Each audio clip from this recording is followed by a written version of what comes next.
Hard work, work. Hard work, that's what they say. Hard work, work. Hard work, I earn my pay. Hard work, work. Hard work, do it every day. Yo, okay, there we go. All right, all right. And now we move on to well, it's gonna be Senior Chief's True Navy Sea Stories. All right. You know, every show, if you got a sea story to share, we're gonna share a sea story. So I got a sea story for us. And it's not I wasn't even in the Navy yet, but I'm going to show you. I know this is recruiters. You probably could show this video to one of your deppers and say, hey, listen to this story right here. So this is Senior Chief's True Navy Sea Stories right here. All right. So I came to the ward, territory story, came to the ward. I joined the Navy, got put in the debt pool. My shipping date was June 24th. June 24th is when June 25th. All right. So I'm January. I joined in January, or was it April? I can't remember, but I joined, right? So in between that time, as you know, in Brooks, me and you was recruiters, deppers, they can get into a lot of mayhem, craziness while in this debt pool, And so for me, I'm in Charleston, South Carolina, still doing my thing. I was working at Bojangles at the time. I was looking at Bojangles. I loved working at Bojangles because all my friends from high school was there. So before that, I used to work at this Chinese restaurant as a deep fry cook. And, at the time I was like, man, they paying $1,000 a month for a cook. I was thinking that's a lot of money, at the time, shit, after high school, I'll just be a fry cook here at the Chinese restaurant. They paying in cash, right? So there was one older lady who used to work there. I can't remember her name, but we'll call her Eleanor, right? We'll call her Eleanor. So I go to Eleanor's house and tell Eleanor, I'm at Bojangles at the time. I'm excited I joined the Navy. So I went to Eleanor's house and I told her that, hey, Eleanor, I joined the Navy. She's like, oh, man, Dal, that's good. That's good, Dal. I'm grateful for you, man. You don't need to be staying here, with these clowns out here, doing this craziness out here. Come on now. You got to smoke a joint with me before I go. You got to smoke a joint with me before you go. Right. And I'm like, what? My head, I'm like, what? I can't be smoking a joint. I can't, and I told her, I was like, yeah, I can't do that, And she's like, oh, screw that, Dal, And this is a grown person, right?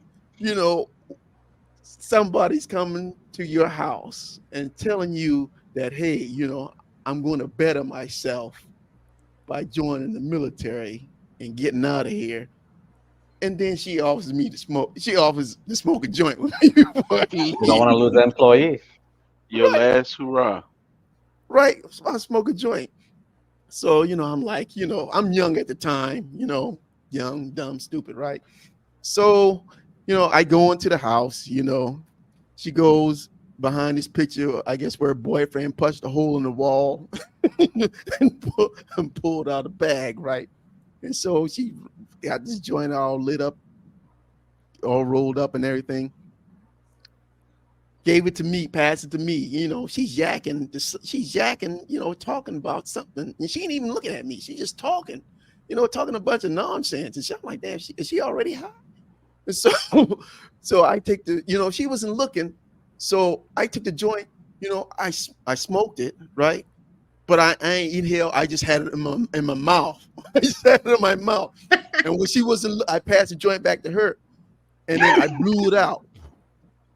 I ain't inhale. I ain't know about that, inhaling and all that stuff, right? But I just kept it in my mouth and I blew it out. And she passed it again to me.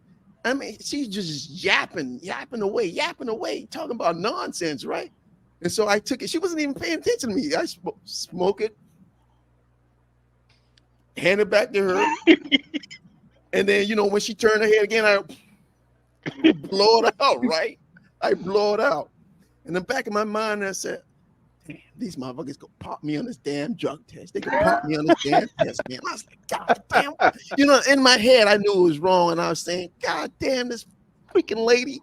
You know, and then, you know, after that, she's like, yeah, Dal, man, stay up with me, make sure you let me know how's everything going, And then so when we talked about MEPS, I got the MEPS, and and that shit was on my mind the whole time, man. Boy, I was sweating bullets and shit.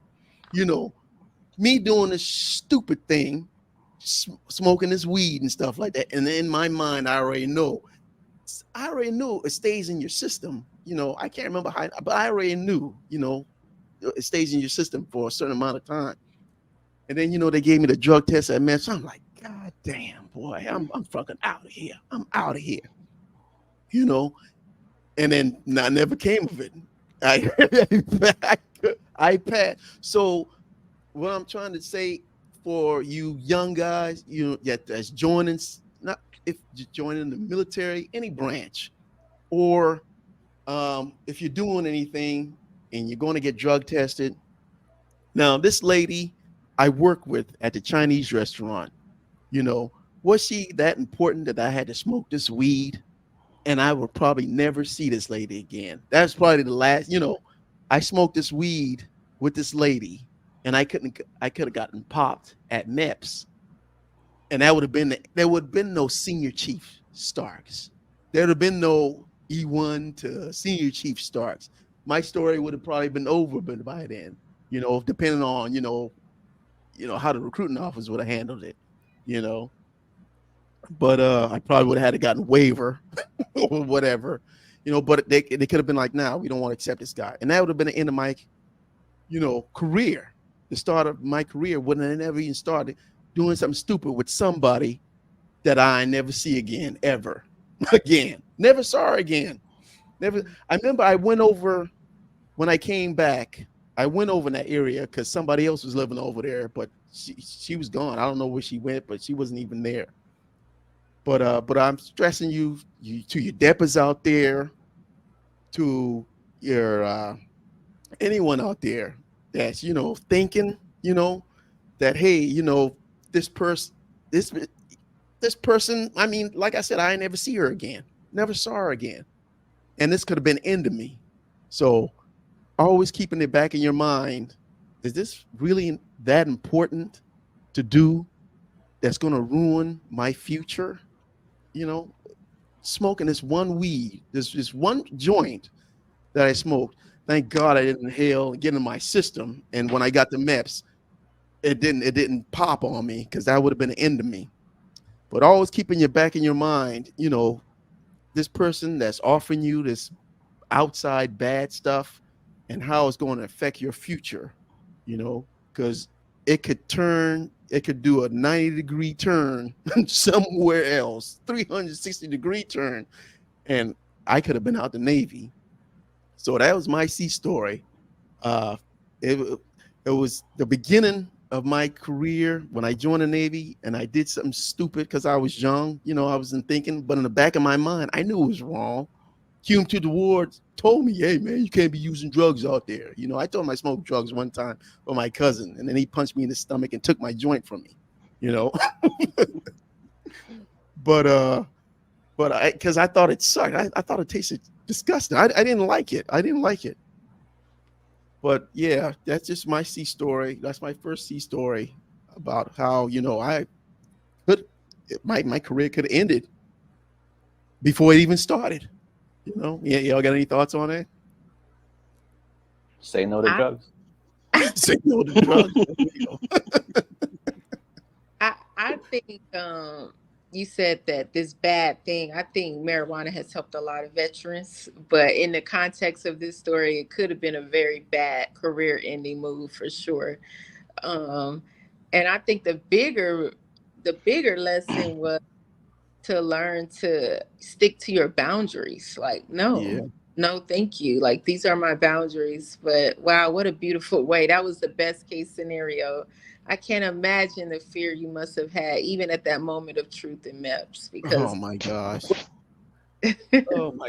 I was like, Damn, I should raise my hand right now. You should go ahead and raise my hand. No, Q, I'm too told you not to. You know, if I was like, oh my goodness, but it worked out for the best. It worked out for the best. But if you're in that debt pool, if you think about joining the Navy, just say no to drugs. No peer pressure, no nothing. Just stay away from it. All right. Anybody got any other final thoughts on the True Navy Sea story? All right, that was my sea story for the day. Work, work. Hard work, work.